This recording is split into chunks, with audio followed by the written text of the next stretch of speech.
Welcome to the deep dive. Sometimes a single item, maybe born from an unexpected corner of culture, can just absolutely redefine an entire industry. Right, becoming a new benchmark for artistry, engineering, even craftsmanship. Exactly. And what if I told you that item was a glass pipe? It sounds, well, maybe a bit unlikely as a catalyst, doesn't it? It does on the surface. Today, our deep dive is taking us into the really fascinating world of Mothership Glass. It's a name that's pretty much become synonymous with cutting-edge functional glass art. Yeah, a huge name. We're drawing insights from Nug Notes and their piece, Mothership Glass, a legacy of cosmic craft.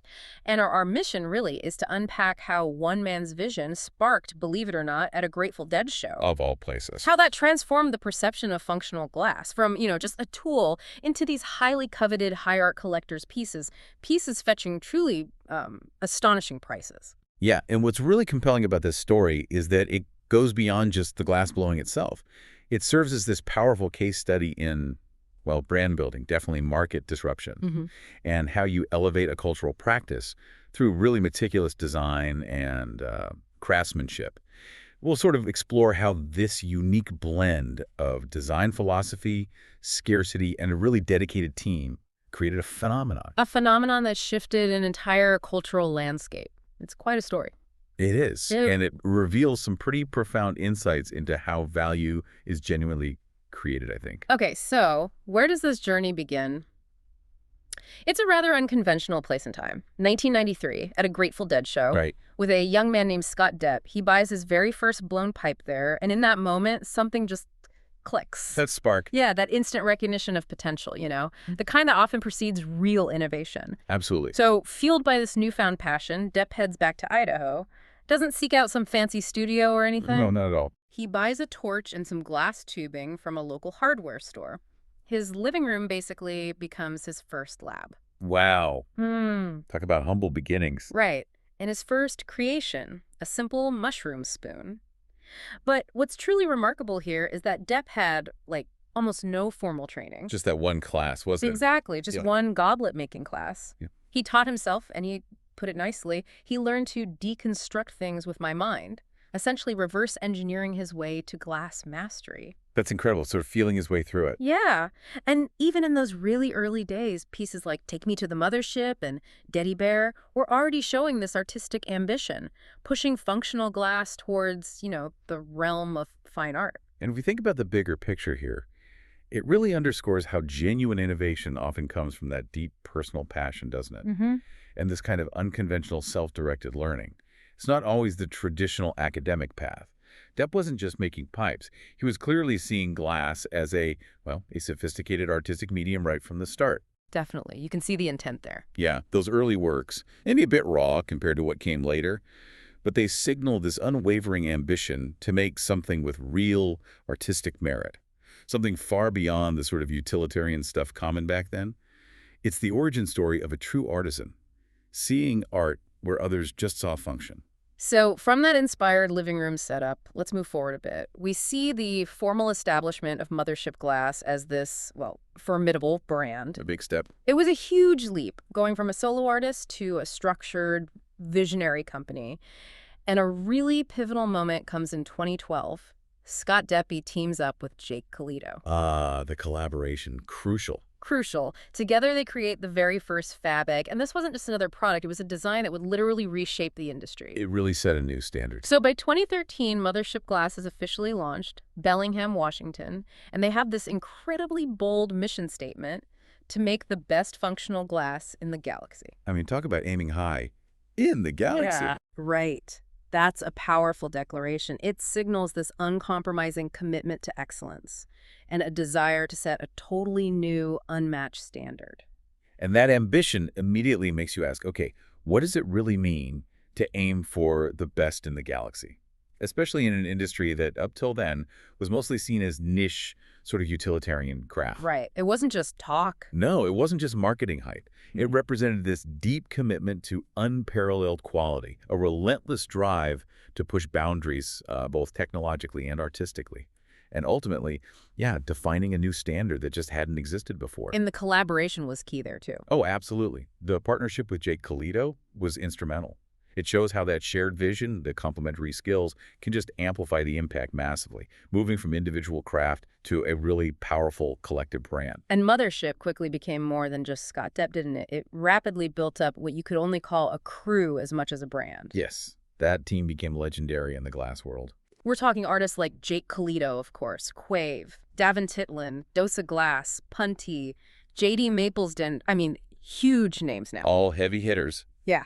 And they all honed their skills under Depp's torch before branching out and becoming celebrated artists themselves. Their influence was so pervasive, it's interesting. These alumni carried what became known as the Mothership tax into the wider glass world. Right, the tax. Can you explain that a bit? Yeah, it basically meant that artists who'd trained or worked with Mothership, well, they commanded a premium. They had this sort of elevated status, and that significantly raised quality and design standards right across the board. So it wasn't just about their own work, it lifted the whole scene. Exactly. So, okay, let's talk about the actual products that created all this buzz. The Fab Egg you mentioned, that's a prime example. The icon. Inspired, like the name suggests, by those intricate Fabergé eggs. It just brilliantly fused form and function in a way that hadn't really been seen before. How did it do that? Functionally. Well, the design integrated Swiss perks. These are internal glass structures with lots of precisely drilled holes, kind of like Swiss cheese. Okay, I see. For filtration. Exactly. They expertly break up and filter the vapor, providing incredibly smoother hits. And its unique circular structure wasn't just visually stunning, it was functionally superior too. And the value. Ah, the value. Pieces that initially sold for maybe around $1,000 quickly, and I mean quickly, appreciated to 5 figures. Wow. That's a serious jump.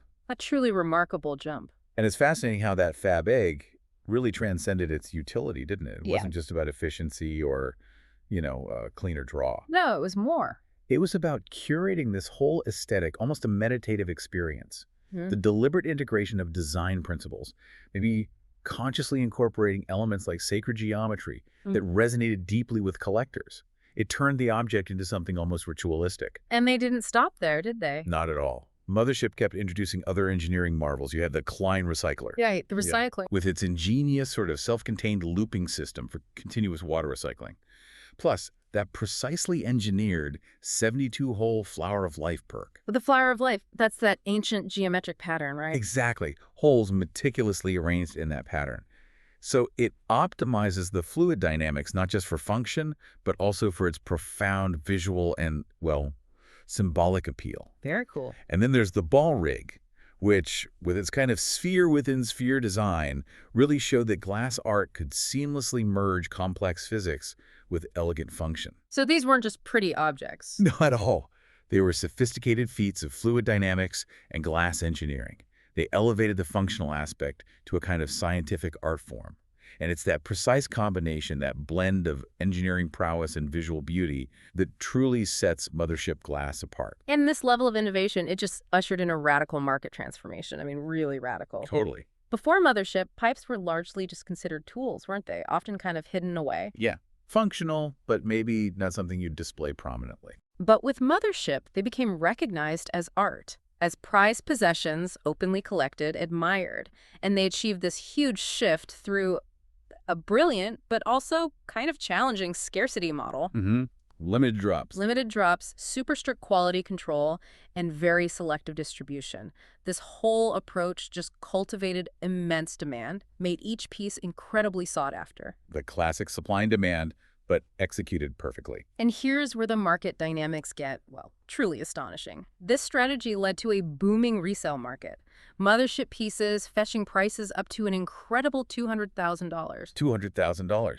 It's still hard to wrap your head around that number for a piece of functional glass. Imagine that, a single piece of functional glass art selling for the price of a luxury car, or even a small house in some places. It's just a testament to the power of that deliberate branding and design. And if we zoom out a bit, Mothership didn't just sell glass. They fundamentally redefined an entire consumption culture around it. How so? Well, new standards weren't just adopted.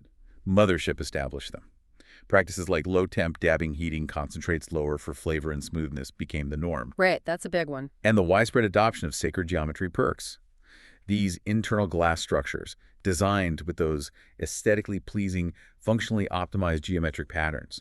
It was for function, and visual appeal. And the materials mattered too. Hugely. They insisted on using premium German shot glass for its superior quality, clarity, durability. So this whole paradigm shift meant consumption evolved. It went from just utility to a ritual, elevating cannabis use from maybe a purely counterculture activity to a form of presentation, a display of design, of connoisseurship, and that significantly altered how society viewed both the practice and the objects associated with it. It really elevated their status. Absolutely. Yeah. So the real aha moment here, I think, is that intrinsic value is just one piece of the puzzle. The real alchemy happens when you combine that unmatched quality with a deliberate narrative and controlled scarcity. That's how you turn a functional object into high art, into an investment. Exactly. Which raises that important question. How much of an object's value is inherent, intrinsic, and how much is meticulously crafted through story, scarcity, and that unwavering pursuit of excellence? Mothership seems to provide a pretty definitive answer. They really do. They prove that perception, when it's meticulously backed by undeniable quality, can truly transform anything. And their influence didn't stay local, did it? It went global. Oh yeah, completely global. Through signature events like their Meltdown series I remember those. and their groundbreaking hologram glass technology, Mothership's innovative designs and artistic vision just spread worldwide. It's pretty remarkable to think that today, collectors and galleries across the globe really traced the benchmark for American functional glass art right back to Bellingham, Washington. Back to Mothership. Back to Mothership. What's truly enduring here is that legacy. From that home torch in Idaho, sparked by inspiration at a dead show, Wild beginnings. to becoming this leading global studio. Mothership uniquely fused craft, science, and culture in a way few others have managed. And they continue to innovate, continue to refine. They rightfully maintain their status as the mothership, the origin point, the standard bearer. Still leading the way. Yeah. Their journey just vividly illustrates how a dedicated pursuit of excellence, combined with this really acute understanding of market dynamics and cultural shifts, can establish an entirely new category of art and craft. It proves that creativity doesn't have to follow traditional boundaries. So, wrapping this up, what does this extraordinary journey mean for you, listening in? We've traveled from, a Grateful Dead concert and a hardware store torch in a living room, Amazing. to these astonishing 5-figure, even 6-figure art pieces, and a true global phenomenon. Mothership Glass has profoundly shown us how passion, precision, and an unyielding commitment to being the best in the galaxy can completely transform an industry and maybe even an entire culture. It's a powerful testament. It really is a testament to vision, meticulous craftsmanship, and that deep understanding of how you elevate an object from just a tool to a treasured piece of art. And maybe this deep dive into Mothership encourages us all to broaden our perspective a bit, to consider where else in our world everyday objects might be, potentially on the cusp of becoming highly valued art. That's an interesting thought. It challenges us to look beyond just the immediate function and ask, what other familiar objects are we maybe underestimating the true potential of simply because they're so common? Where else is a tool just waiting to be recognized as a masterpiece? Those are indeed powerful questions for us all to ponder. Thank you for joining us on this incredible deep dive. Keep exploring, keep questioning, and never stop being curious about the world around you. Absolutely. We'll catch you next time.